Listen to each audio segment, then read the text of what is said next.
Welcome to today's webinar, Community Innovation in the North, Success Strategies from Indigenous Youth. We're here today with Erin Carton and Narli Dapilos. Am I pronouncing that correctly, Narli? Thank you. My name is Orpah Cundangan. I am the Learning Coordinator at the Tamarack Institute, and I'll be moderating our discussion today. Just a bit of an agenda. We're going to go through a couple of intros and acknowledgements. We're going to chat a little bit about the DevLab project and provide a little bit of data that relates to the discussion we'll be having today. We're going to do a half-hour interview with our wonderful panelists, and we're going to leave some room as well for them to be able to respond to your audience questions. And then we're going to share an upcoming learning opportunity that's coming up through Tamarack. But before we begin, I'd just like to ground us in some acknowledgements and gratitudes for the context that we're bringing into this important discussion that we're having today. So no matter where we're calling in from or joining in from, we are on Indigenous land. I myself am calling in from Toronto, now known as Toronto, which is the traditional territories of many First Peoples, including the Mississaugas of the Credit, the Anishinaabe, the Chippewa, the Haudenosaunee, and the Wendat peoples. This territory is covered under Treaty 13 and the Williams Treaties, and it's also part of the Dish with One Spoon Wampum, a treaty where nations entered into an agreement to protect the land and responsibly care for its resources in harmony together. We learn so much from Indigenous wisdom and from the Dish with One Spoon Wampum that we have a collective responsibility to care for one another and to care for the land together. We also want to acknowledge our positionality in sharing these stories that we're going to be talking about today. The examples that we'll be discussing and the work that we'll be discussing comes directly from the work and leadership of Indigenous youth, communities, and organizations that Erin and Narli have worked with in the North. We've done our best to represent these experiences in a way that stays true to the voices, intentions, successes, and experiences of these young people, with gratitude for their generosity in sharing these things, these approaches and outcomes, and with the recognition that all of the innovations we're talking about are rooted in their cultures, knowledge systems, and lived experiences. We also want to acknowledge those who came here as settlers, as migrants either in this generation or in generations past, and those who came here involuntarily, particularly those brought to these lands as a result of the transatlantic slave trade and slavery. We honor the legacy of African ancestors and thank them for their contributions towards ending poverty in all its forms. Black voices have long been at the forefront of movements that have shaped our communities, championing labor rights movements and pioneering the foundations for social welfare to ensure that all people receive vital supports. Their legacy and contributions continue to build a more caring and equitable society for all. Black youth in Canada continue to face unique challenges in employment, education, and the justice system, while also experiencing overrepresentation in the child welfare system. When Black youth are empowered and supported, they take on leadership roles that affect change in their communities, and it's the work of both Communities Ending Poverty at Tamarack and Communities Building Youth Futures at Tamarack to amplify their voices and to support them in leading change. We, as an organization, are grounded by intersectionality, which reveals how people live at the crossroads of interconnected identities. We are also inspired by the powerful solidarity of Black and Indigenous peoples, which demonstrates that collective wisdom can promote healing in communities. We hope to build more just and equitable Black futures where every story matters and everyone can thrive. Before we get into the content of the webinar today, just a couple of tech support pieces.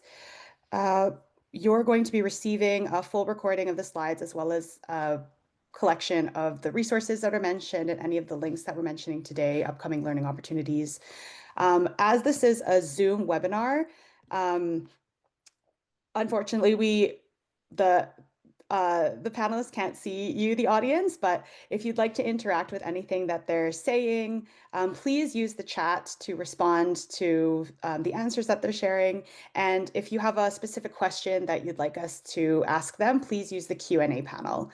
If you can't find the Q&A panel right off the bat, you can go to the More button. It's the button at the bottom of your screen, the circle with the ellipses in the center, and you should be able to find the Q&A panel by navigating there. Please do share your questions as they come up. We'd love to be able to get to them on this webinar. And if you need any tech support, please just send us a message in the chat and try exiting the webinar and coming back in if you're experiencing issues. Sometimes that helps. In terms of creating respectful virtual spaces, there are over 50 of us joining today. And so by joining, we want to make sure that you're agreeing to center, all of us are agreeing to center equity, inclusion, and a sense of connection across all people. Our priority and responsibility is to protect the safety and well-being of staff and members of this learning community. And so by participating in this event, you agree to participate with openness and respect for all. This webinar is the final webinar of a series that has brought together youth voices, expert perspectives, and community leaders to unpack the findings, challenge assumptions, and co-create solutions based on the findings of DevLab. DevLab is a project led by Youthful Cities in partnership with the Tamarack Institute to develop a dynamic, engaged, and vital young workforce in cities through a deep investigation into the skills that youth need to succeed. In Yellowknife, the work was led by both Home Base and the Tree of Peace Friendship Center with important connections to the local youth population. The Tree of Peace Friendship Center did some very innovative work connecting Dene teachings and leadership principles to the Government of Canada's Skills for Success framework. And in the Yukon, the work was led by BITE and the Territorial Youth Collective and connected into their territory-wide youth strategy. An important part of this work is connected to youth in communities across the entire territory using a variety of strategies to ensure that it's truly reflective of the entire youth population. Just to share some data that came out of the DevLab project work. In their research, youth reported that they experienced 15% greater disruptions in their education during COVID. Racialized Black and Indigenous youth also reported higher gaps in hard skills correlated to increased educational gaps and reduced access to education and skills development resources. Youth called for integrating various forms of knowledge, including Indigenous perspectives in the work. And some of the lessons that we learned about engaging young people in research. To better resonate with Indigenous youth, research and outreach methods should incorporate more collaboration with Indigenous leaders, organizations, and consultations with Indigenous youth in order to help tailor processes that reflect their needs and values. Furthermore, creating safe spaces for dialogue and fostering trust through relationship building is essential for meaningful engagement.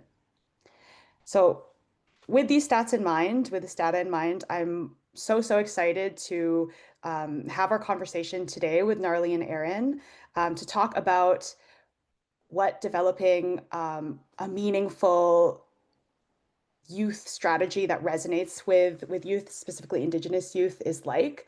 We're going to hear about the work that they're doing, and yeah, I'm very excited to be here and to hear from them. Our speakers are Gnarly Dapulos and Erin Carton. Erin has worked in the youth field in outdoor education, programming, and project management, and is passionate about creating systemic change for youth now and for generations to come. She's originally from Timmins, Ontario, and has been in the Yukon for over 3 years, working with youth and the community. In the Youth Collective Director position, she works to coordinate the Territorial Youth Collective and oversee the collaborations and projects within this group, including the Territorial Youth Strategy. In her free time, she can be found hiking in the mountains, at the pottery studio, or thrifting new treasures. And for Gnarly, with parents coming from the Philippines, Gnarly is a Filipino-born and raised in Yellowknife, Northwest Territories, located on Chief Dry Geese territory. Gnarly is a practicing artist slash musician, a youth basketball coach, and an avid trading card collector. Currently, Gnarly is a consultant specializing in program evaluation, facilitation, community engagement, and planning related to community-driven initiatives in the North. Gnarly began his consulting journey by creating his consulting business Bayanihan Collective Solutions, or BCS, in January 2024, but not going full-time until April 2024. At the core of his business philosophy lies the timeless concept of bayanihan, a cultural value rooted in Filipino communities where individuals come together to support one another in achieving common goals.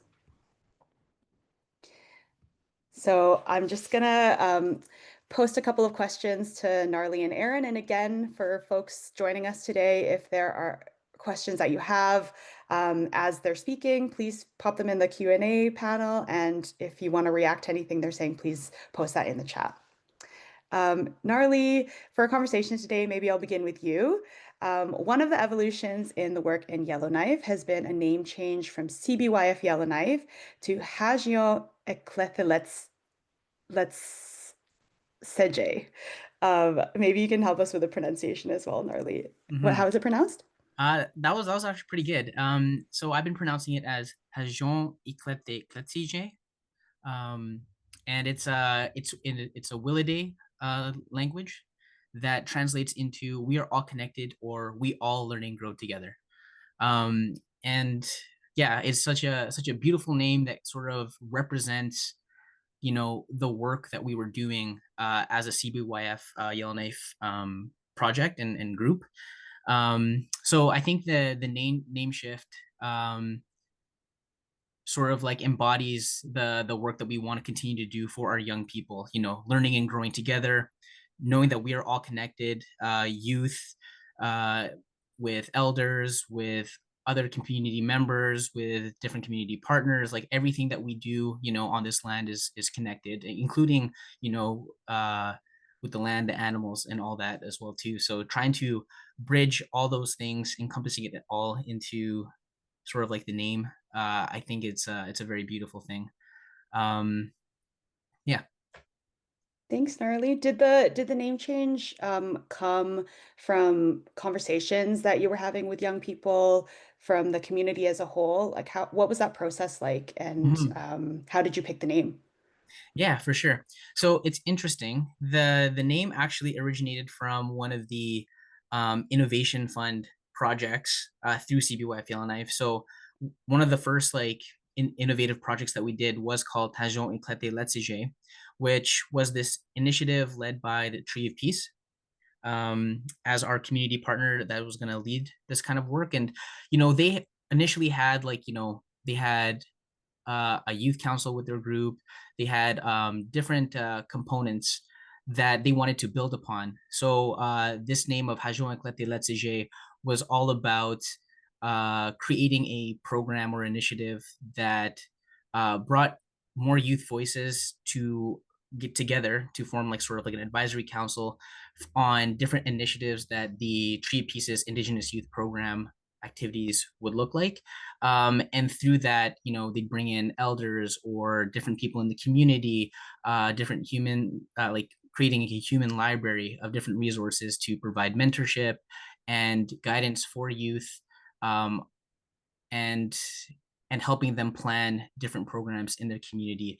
And so that was like sort of that first version of the name, where the name came from, was that initial initiative. And then that name sort of carried into developing sort of like a skills recognition booklet during CBYF's time as well too, sort of building upon, okay, we've gotten youth, we're providing the mentorship, let's provide like some sort of toolkit, some sort of like a skills component piece. And so that toolkit sort of like, yeah, sort of built upon this initial project.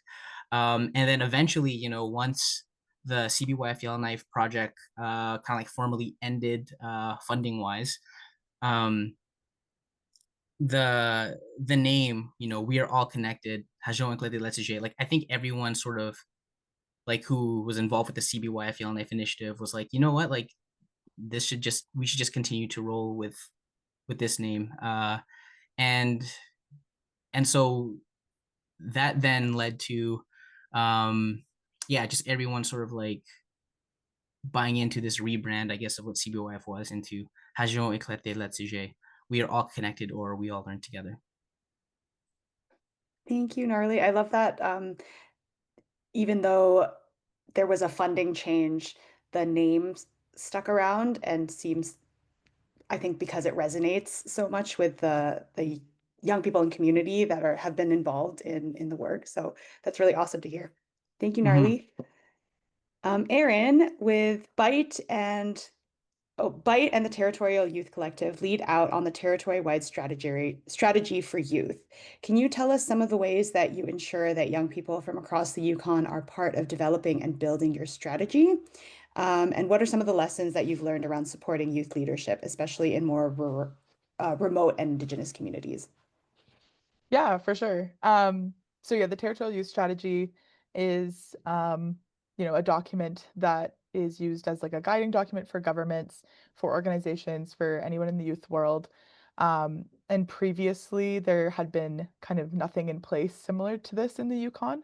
Um, and so the process of creating that document took many years, like around like 8 years informally, and then kind of more formally with the CBYF project and funding well before I was a part of it. So that process looked like going to all of the Yukon communities multiple times over years and building relationships with the young people there, building relationships with the First Nations, with the town, and really just listening to what young people needed and wanted to see for their future.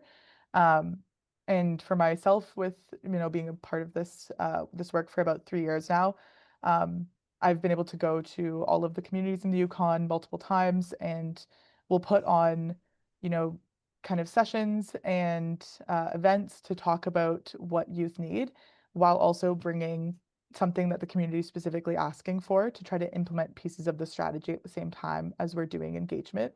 Um, we try to be, as aware as we can about, the history of engagement in these communities and the history of trying to engage and trying to like research like First Nations people. So really wanting to do that in a good way and working closely with the community to see how it can work best for them. We'll often bring, another partner from within the collective to put on some sort of programming. We've brought like Skills Yukon to do like trades programming. We've brought like laser tag up. We've brought like esports tournaments. And so we'll try to do something like fun or important that the community is asking for. And then also have these conversations like around those events about what do you need for your community? What what are the differences between living in Old Crow, Yukon, and Whitehorse for a young person, and like how vastly different those experiences are, and their needs are going to be so different. Um, so really just trying to go to where youth are at.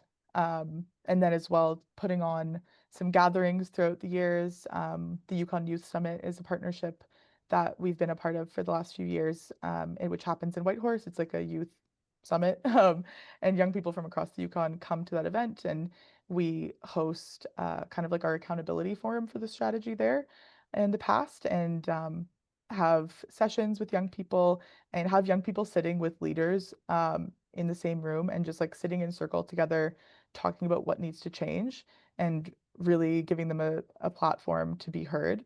Um, and yeah, and then some lessons I've learned.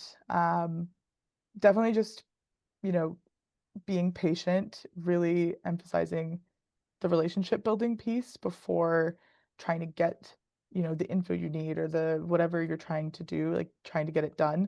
Just being in the community, getting to know young people, getting to know their culture, their, what is happening in their community, and not trying to push any kind of agenda too quickly. Um, and really just getting to know them, and then you'll kind of get what you need eventually from that. Thank you, Erin. I love the approach you described of it seems like a more reciprocal approach that you're trying to take, where you're also going in to support with something that the community is asking for or needing Hmm. while you're doing this outreach. That's incredible. And thank you for talking about the context of hosting these conversations as well and how important that is to consider. I'm really intrigued by the accountability forum that you mentioned as well. That's part of the Yukon, or sorry, the Youth Summit that you say you host. Can you speak a little bit more about the accountability forum, what that's like, what that means? Yeah, for sure. It's something that we're kind of like we've been figuring out over the last couple of years how to best do it. So it's been a part of the Youth Summit in the past. Which is an event that another organization puts on. And this year we're kind of shifting towards like multiple accountability forums in different communities instead of just like Mm. one. So instead of like one large one, we're going to do multiple smaller sessions, but intentional sessions in different communities. And accountability forum to us means having the collective present to young people in their community what's been done to implement the strategy. And so really coming back to them and being like, here's what the partners have done over the last year, or here's what, these departments in government have been doing that align with the calls to action. So really bringing that info back kind of continuously so that it's not just, as we know, strategies are often created and just kind of sit on a shelf and like not much actually happens. So we're really trying to um, kind of bring that process back to the young people and say, here's what's happened. Let's talk about where the gaps still are. And do you see that any of this work has actually been done? Like, do you feel that as an impact on your life? Um, and it really helps it really helps us kind of identify where the gaps still are because we may have all this information from our partners of work being done on a specific call to action, but maybe it's only happening in two communities and these other communities are still like really needing more work done on that. So we've been identifying like community like individual community priorities over the last year, and trying to bring that back to our partners into the government. um, and just allowing, yeah, so the accountability forums are just a space for young people to, um, you know, speak up about their experience and also have the ear of leaders in the Yukon and like really have them listening to them. And so like we've had kind of sessions with like different political leaders sitting in circle with youth, and youth don't even necessarily know that that person is like a political leader.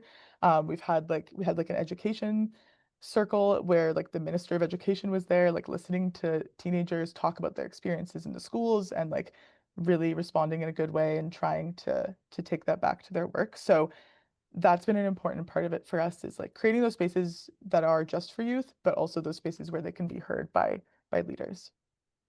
Mm, awesome. Thank you, Erin. This question is for the both of you, but maybe Narla can toss it back to you to start, especially since you mentioned that one of the toolkits that you developed as well. But for both of you, can you talk about the lessons that you've learned from working with Indigenous youth and Northern communities around specifically improving tools and strategies around skills development?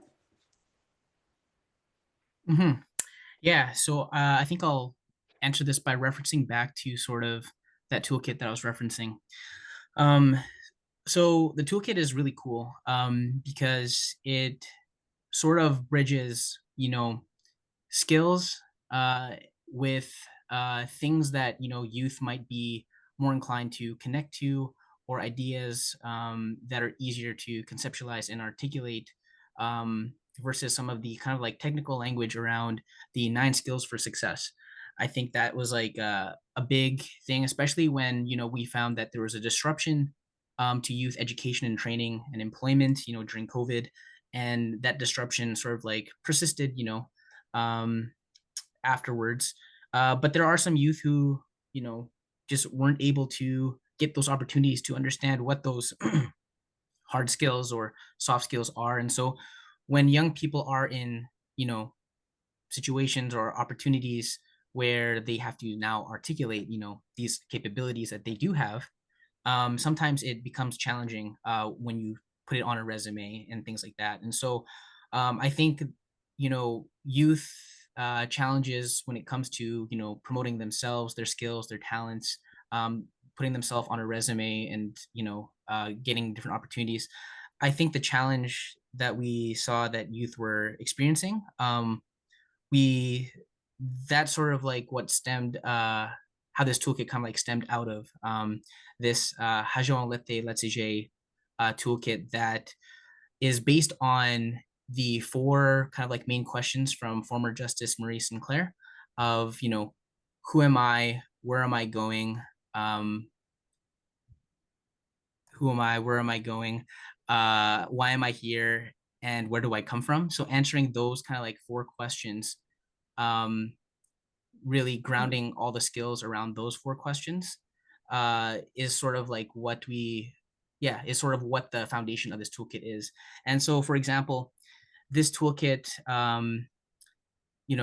we did a thing with DevLab where we had the 9 skills for success, and then we also had our own skills of in our toolkit where it was like things like being an advocate, being a leader, an observer, a gift identifier, values connector, self-reflector, a dreamer, things like that.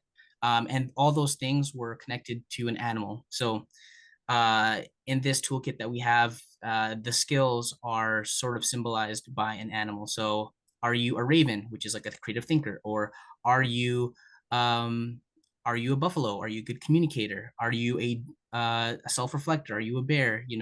Are you a learner, like a fox? Those type of things. And I think using that to then connect to certain skills that they do have really bridges the uh, the technical skills with the articulation of what they do have. So I guess being able to do these things in existing activities and programs for youth, and then really the biggest piece there is that reflection or connection piece of, hey, like we just did a a nature walk, or we just did we just went dog sledding. What are some skills that that you just did here? And then young people will kind of like share, I really enjoy doing this thing, and be like, oh, Mm. that thing is related to this, and then be like, did you know that that skill is actually, it's related to this other skill, kind of thing. So when it comes to helping youth with identifying their skills and stuff, I find it's been really helpful to ground it in things that activities that they do, um, and then just having conversations that relate it to different concepts that they understand, and then eventually leading up to, oh yeah, by the way, that skill is actually this skill as well, and that's how you are actually uh, you know working on yourself. So I don't know, hopefully that kind of makes sense. That's awesome, Gnarly. Thank you for sharing that. I love that there's like a translation aspect, it sounds like, to or making maybe it's more connection making between Hmm. what youth are already doing and enjoy doing and where they're finding fulfillment and what hard skills that is connected to. That's very, very cool. Thank you for describing that. Erin, what about you? Any learnings around improving tools and strategies for skills development? Yeah, totally. First of all, I'd love to see that toolkit, gnarly. That sounds so interesting. Um, yeah, I'd love to see that at some point. But yeah, I think in my work, yeah, lessons learned about improving tools and strategies. I think definitely something that we're working on right now is simplifying language in our youth strategy. And we have a whole employment and like education sections of our strategy. And we have some implementation teams that young people sit on, as well as like youth organizations and like service providers. And one of those teams is focused on the actual document of the strategy and editing it, adding to it. It's a living document. And something we were hearing from a lot of youth and like even youth like in our office who work on the strategy, we were like, this this isn't like that, like the language is not as simple as it could be or like as clear as it could be. Mm, Like, there's we have a lot of like jargon in it and like just if this is a strategy that obviously we want um leaders to use it as a guiding document, but we also want youth to read it and to be familiar with it. And to do that, we need to make sure that we're making the language accessible, um, especially considering like, the ages that we consider youth are 12 to 30. That's a huge difference in like reading comprehension, literacy levels, like mm. just, yeah, all of it. So we're looking at really changing the language to be more like direct and clear and plain in those sections, and have young people working on that right now, which has been really great. Um, and when it comes to tools specifically for like skills development, um, we something that we've heard from a lot of young people around, barriers to employment is that employers don't understand young people and that employers don't um, know how to work with young people, don't know or aren't willing to be flexible with a young person's life, um, and all the things that they may be doing, school, work, taking care of family, all these different aspects of their life. So something that we've focused on is we got youth to create a workshop for employers around employing youth effectively. And so this is something that we had been piloting for a little while, like a year and a half ago, and then kind of fell off our plate for a bit with like funding changes and stuff. But we've got a really strong employment team again, and so we are trying to get that workshop up and running again for employers. Um, and yeah, it's like a half day training, and we have young people delivering it. And Mm, it's really to help employers understand like how can you be more accessible as an employer to young people, and how can you access this workforce that you always hear there's no one working, there's no one to applying to jobs, there's no youth aren't working, but then you also hear from young people like I can't get a job, I'm applying to everything mhm, and I can't find something. So like where is this gap? There's a lot of things there, but like trying to yeah, this tool of this workshop is trying to address at least a piece of that. And like even within our own organization as like a by youth for youth organization, um, we were trying for the last like 3 months to hire somebody for this Tamarack position that is going to be researching and working on barriers to youth employment, and we like weren't getting applicants, and we were like, mm, this is so ironic, and we just like we're not getting young people applying to our job about barriers for young people to jobs, and we're like, oh my god. So we had to like really look at our own stuff and be like, hey, how are we mhm, posting it? What is our job description? Like how can we change this job description, make it simpler, make it more accessible? Where are we posting it? What kind of specific outreach can we do to like find the young people that we're looking for to apply to this? um and so we really had to like pivot our way of trying to have young people apply, and it was like a really good thing to confront for ourselves too, just because you fall into these systems of like resume, cover letter, blah blah blah, like, all these specifics, mhm, and that just like isn't what works, especially in the north. And there might be some incredible young people who would be amazing in the position, but don't have those like hard skills of like writing a really good resume or don't know how to write a cover letter, but they would be incredible at the job. And so being more flexible around not requiring those things, and like mm. being flexible around applications and how that looks. Yeah, so lots of things like that has been really helpful for us. That is very good. Thank you for sharing the specific experience as well of like reflecting on Hmm. the organizational practices that in the same way. That's a powerful example, Erin. And thank you for sharing a bit about what the rework approach was around not being more flexible and um, yeah, trying to find out what those skills are that young people have in other ways. Hmm. Very, very cool. Is the workshop that you're mention that was developed by youth and that is presented by youth, is that something we can share out as well? Or information Oh about yeah. it? Or okay, Yeah, I we have a whole amazing. kind of like workshop like guidebook and like outline if that's something that people are interested in. Yeah. For sure. Awesome. Thank you. I see lots in the chat asking for the different tools and resources you're mentioning, so I'll definitely share those out.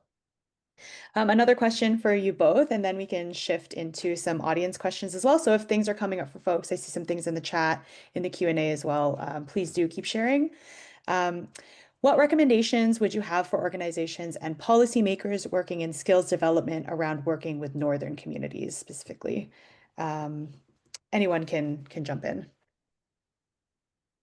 I can jump in first. I think when working with northern communities, like context, appreciation for where you are, understanding your own positionality when you're coming into spaces like this is a big thing. But also just being transparent, with intent and what your capabilities are, because one of the things that often that could happen is this idea of extraction, but now in the form of ideas and needs and wants, can look good on paper, but then if nothing is delivered, then that's just adding more harm to the relationships that you're trying to build, the relationships with communities, to kind of like external uh pieces and resources that could potentially further some of the stuff that they do need in their communities.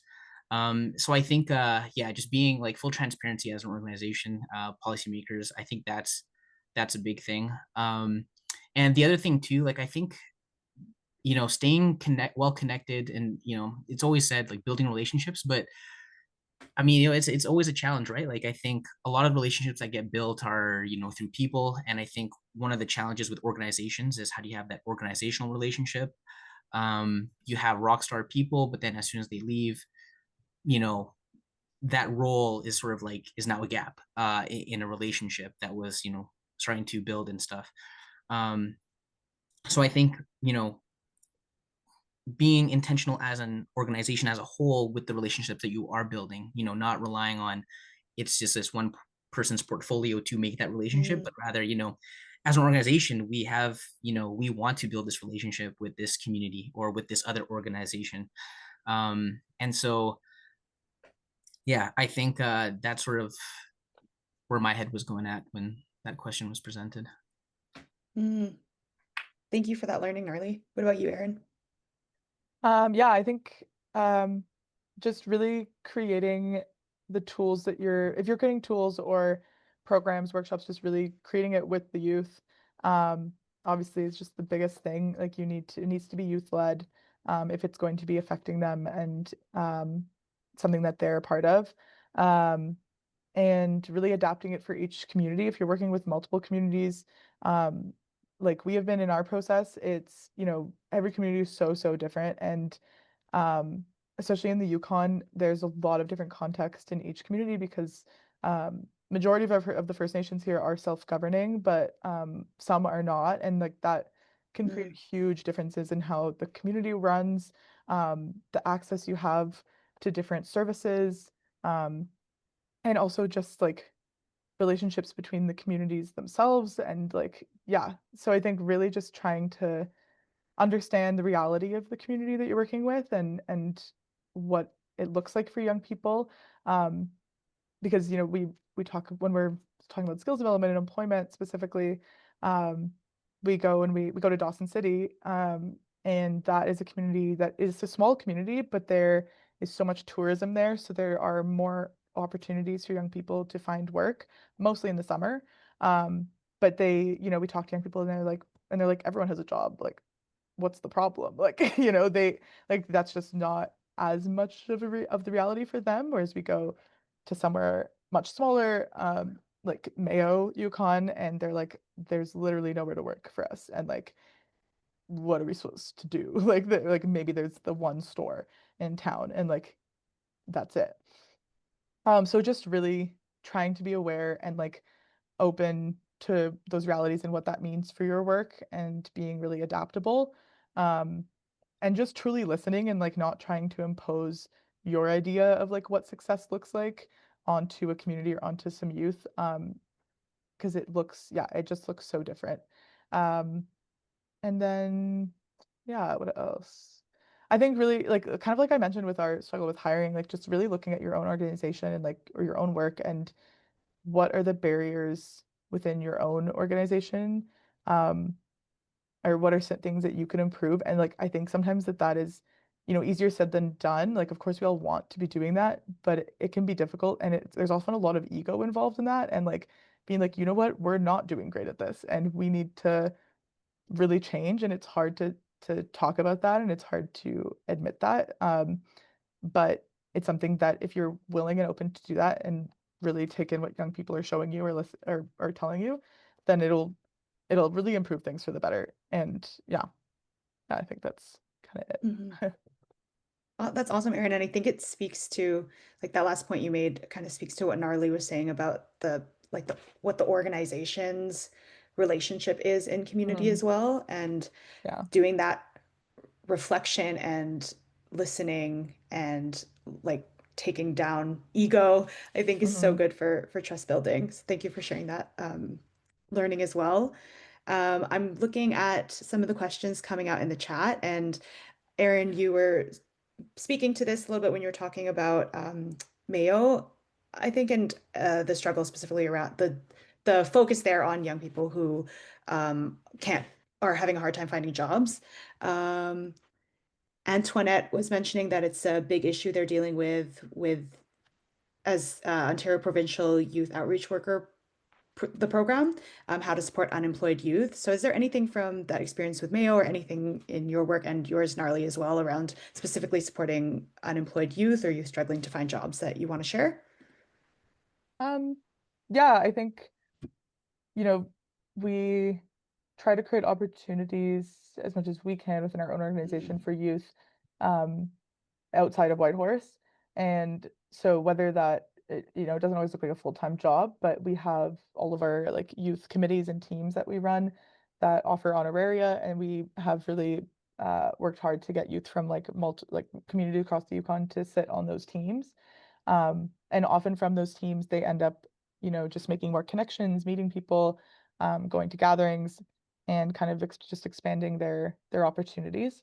And we mm, also have hired a couple of like youth engagement coordinators that live in communities outside Whitehorse. So for the summer, we had a youth coordinator, Afia, who lives in Dawson City, and she was like putting on youth events throughout the summer there. And yeah, and so we're really trying to expand that and like you know, have youth that can work remotely, but like doing things in their community and with support from us, and then also support from um, partners in their community that we work closely with. That has mm. worked really well because we have a lot of good relationships there with different organizations. So we're like, hello, we have this youth coordinator there. Can we connect you with her if she like needs support? And just kind of, yeah, kind of expanding those relationships. That's really cool. I love the what you're saying about creating opportunities for youth, but then also through that they're able to network and or like Hmm. meet others in community who might be able to employ them as well at some point. Yeah. That's really cool. Gnarly, is there anything you want to share around? I know you have like a lot of toolkits around Mhm. supporting unemployed youth. Is there anything else you want to add? Yeah, for sure. I think like building on what Aaron was saying, like I think emphasizing the relationship building with the other service providers or resources and opportunities there are in the community. I think being able to create a strong network of those things and being comfortable with, supporting youth in getting connected to those things. You know, there's like not every organization can do everything, but Yeah. everyone is doing plays a little piece of it. And I think strengthening the relationship and understanding with all those, I think it does make a difference for the youth who are the ones experiencing what they're going through at that time, right? Like, so I think if the supports are prepared around them, I think that's what will really help young people in yeah, just supporting them with, because like one organization might not support them in a certain need, but this other organization can provide those things. So it's like, have you built that relationship where you can do something with this with this young person and guiding them to those things? Um, yeah, I think here in Yellowknife, like one of the things that like we are are doing that kind of like touches upon this idea of educating. I think an Aaron's example is educating employers themselves. And I think this idea of educating the environment around us uh, to all be on the same page. Because I think that's where that gap and disconnect is when we're not sort of like on the same page. And one thing that we're doing here in Yellowknife is with the Hajo Lete Let's, we're sharing this responsibility of hosting community gatherings where each different partner is a host, and we Mm, come together, share resources, stay connected through this sort of network, and then when there are opportunities, because we've built these relationships, we can kind of like share them with our young people, of where to go and things like that. So I think the relationship building there is really important to have, but it's very difficult. It awesome. sounds simple, but like it is. Yeah, It's it's not crazy. easy, but Yeah, yeah. Definitely needed and worth it. Thanks, Gnarly. Yeah, I love the approach of co-hosting and co-leading as well with community partners. That's really cool. We have a couple of questions from Paul in the chat. Um, I know it's different regions you both are working in, but are you connected with young people from Nunavut or Nunavut? And if so, what are you doing in that regard? Or maybe you've heard of some like similar approaches that are being taken in Nunavut. Yeah, just put it out there for both of you. I we are not really, to be honest. There's been, I mean, at one point, like Gnarly, myself, and a couple folks from Nunavut were working on like a pan-territorial youth strategy application for the Arctic Inspiration Prize. So we have like Mm, had some meetings and conversations, like some initial conversations around what that could look like if we were to like expand the work of a youth strategy across the north. mm, mm, So in that way, we've been a bit connected, but not much further than that, unfortunately, but that's something that we're like really hoping to like build up is that like pan-territorial connection. Hmm. Mhm. Yeah, same here. Unfortunately, I haven't had much experience with work in Nunavut, but I think like with that pan-territorial strategy, that connecting us as a territory here in the Mhm. north, like I think that connection, that knowledge sharing piece would definitely help. Hmm. Yeah. Hmm. That's encouraging to hear. There've been connections made. Hmm. Really cool to hear, and yeah, that they're the pan ter uh, northern strategy is being worked towards. Awesome. Paul's also asking, are there land-based programs for youth, especially working with elders? And if so, could we find out more about those programs? Do either of you have, yeah, land-based Yeah. experiences with elders as well? Yeah, totally.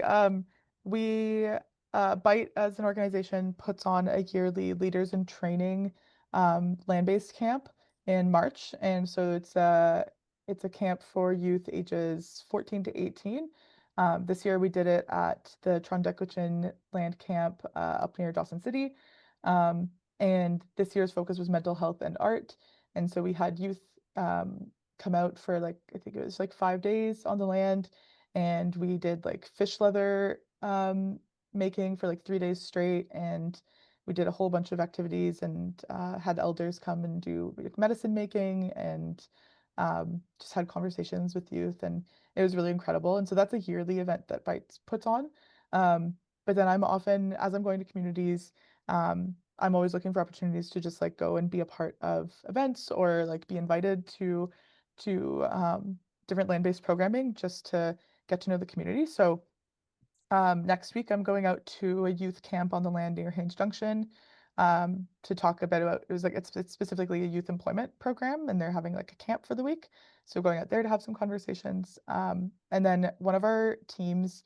So we have three like kind of teams or committees with the youth collective called Slay, Hype, and Yap, which our youth helped name. So our Slay team is like our youth project and advisory team and they're planning a couple day like land-based cultural activity event in Watson Lake because one of the youth on the team is in Watson Lake, and so we're all gonna go out there and we're planning to do like hand games, beading, storytelling, and just be on the land and connect with each other. So yeah, there's tons of opportunities up here to do land-based stuff, and that's really what youth are asking for a lot of the time, and so we really try to lean into that and support that wherever we can. Hmm. And what about in Yellowknife Gnarly? Hmm. Yeah, I'd say like it's more so like there's different like organizations or groups or community events that just happen locally that are land-based and water-based opportunities.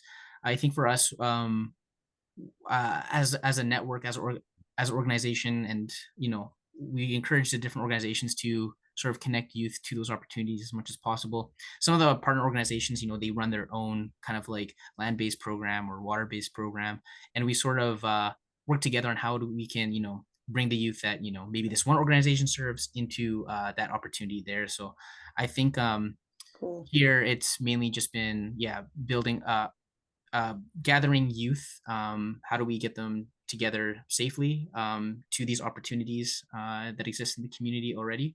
Um, but yeah, I think land-based and water-based programs are a big popular thing that youth are always asking for here. And so whenever there is an opportunity, I guess there is an opportunity for one of the host organizations to potentially implement something or organize something or have land-based or water-based elements with it. I think we try to like keep in mind of those things in our activities.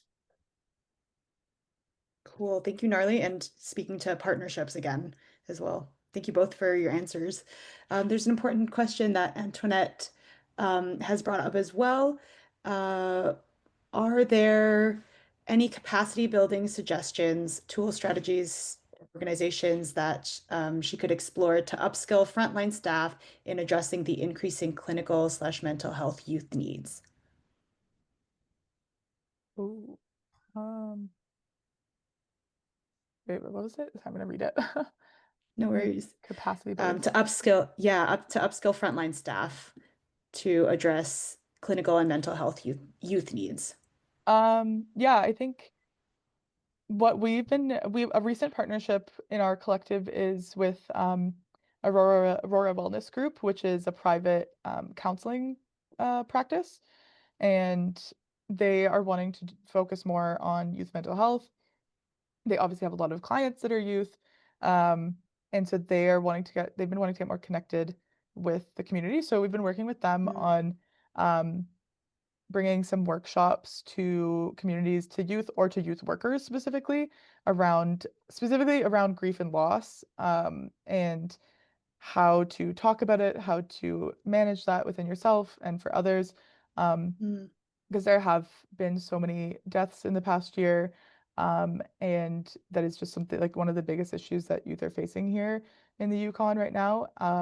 So yeah, that's like kind of a specific skill that we've been looking at bringing to youth workers. mm, Um, mm, and then this kind of goes with the land-based piece as well, but I forgot to mention that Bite in like a couple weeks we're doing a land-based healthy mentors retreat.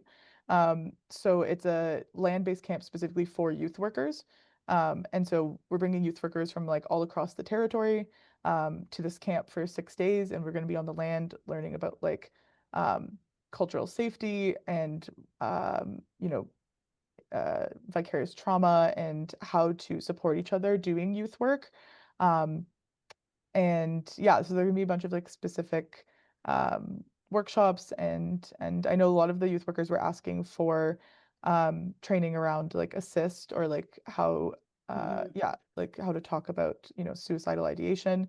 Um and so, yeah, we really are basing it on what youth workers are asking to learn and like what they're most interested in. Um, Obviously, that's like quite a specific thing. Like, not everyone can put on a camp for a week, but we're very lucky to be able to do that. But if anyone's interested in like um, in me sharing some of those like trainings that we do there, or just like any like more info after that event, I'm more than happy to. That would be awesome, Erin. Thank you. What's the title of the event that's being held, that Byte's holding? The Healthy Mentors Retreat. Healthy Mentors Retreat. Awesome. Thank you. Norley, do you want to add anything? Um, yeah, unfortunately, I don't have any connections with any like specific organizations that provide like upskilling Hmm. things for organizations, but I can speak on, in my previous, when I was with Home Base as an organization, they had this one workshop. It was about it was all around like life preservation, and I think it was like it built on kind of like assist kind of like type stuff, but I thought that was a pretty good workshop. I can't exactly remember what that workshop was called. It was a while back, but yeah, fortunately, I don't know too many things at the moment. That's awesome. We can touch base after Gnarly as well. Maybe it's still running and we can find out what it was about. But yeah, all the information about the types of trainings and events being held, that's really useful. Thank you. Um, I think we have time for one more question. Um, there, not to put you on the spot, Gnarly, but there was a question about the 9 skills of success for young people. Do you remember what the 9 skills were? It's okay if you don't, we can share them afterwards, but Uh, maybe speaking to that a little bit for folks who aren't yeah, familiar. yeah. No, I pulled up the comparison chart that I have here. Awesome. Um, so yeah, the 9 skills are adaptability, communication, collaboration, creativity and innovation, digital, numeracy, problem solving, reading, and writing. At least that's what I have for um, the DevLab 9 skills for success. Um, and yeah, those were sort of the skills for success that we kind of like try to bridge the gap with the toolkit that we were developing with I guess it's 12 different like animals, Hmm. plants and animals that provide a different skill. And Cool. um, yeah, and I think so what we've developed so far has been like the actual like workbook. So the toolkit itself is a workbook and a facilitator's guide. The facilitator's guide is something that's still being finalized and developed because the idea is to, you know, eventually train the trainer type model, like train our different community partners in our groups to see if this, workbook and skills facilitators guide can be utilized or adapted in existing work for other partner organizations that work with young people.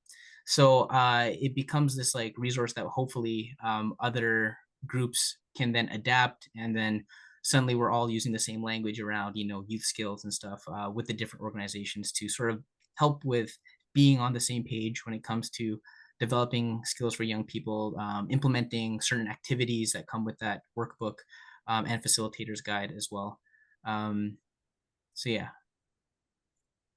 Very cool. Yeah, and we'll definitely make sure to share that workbook out.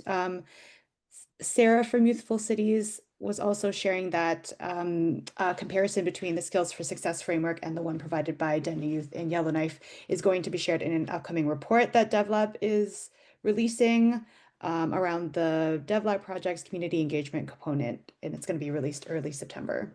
Oh, cool. And in the chat, um, Marla also shared as a follow-up to a previous question, as the Nunavut Association of Municipalities, we were involved with Tamarack working on youth leadership. We were hoping that the AIP would help bring funding to our youth leadership program. When the funding ended, we did not have the funds to sustain the program. If you know of funding, we would really appreciate knowing about it. We want to continue with working with youth as part of decision-making in municipalities now and for the future, and would like to create a youth council in all communities and one Nunavut Youth Council to work with the Association of Municipalities. So I'll call out for funding opportunities. If people know of any in the last few minutes, please share them in the chat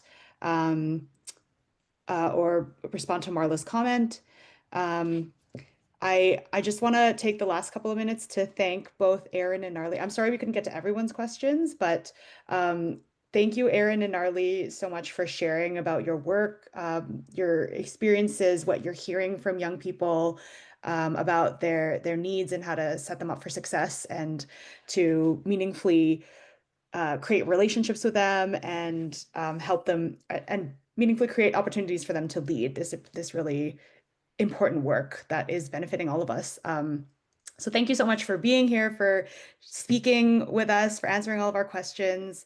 The last thing I'm going to share before folks head out is, sorry, I can't pull up the slide right now, but Tamarack on that piece about building relationships, Tamarack is hosting a Growing Through Conflict webinar, sorry, a free webinar on tools for relational community work. It's going to be a guided webinar exploring how we can engage in conflict in ways that strengthen rather than fracture our communities. So when we talk about like how challenging that relationship building is, but how necessary it is, this webinar is going to explore questions like, what does principled struggle look like in practice? How do we remain relational and rooted when tensions arise? And what tools, mindsets, and approaches can help us navigate conflict in generative and sustainable ways? So I'll share the link to that webinar for folks to register. And Gnarly and Aaron, I hope you can see all the thanks in the chat. Thank you so much for being with us. And we'll send the recordings and links and all of the tools and resources mentioned today in our follow-up as well. Thank you everyone for being here. Thank you. Thanks, Thank everyone. you. Masicho. Salamat. Bye.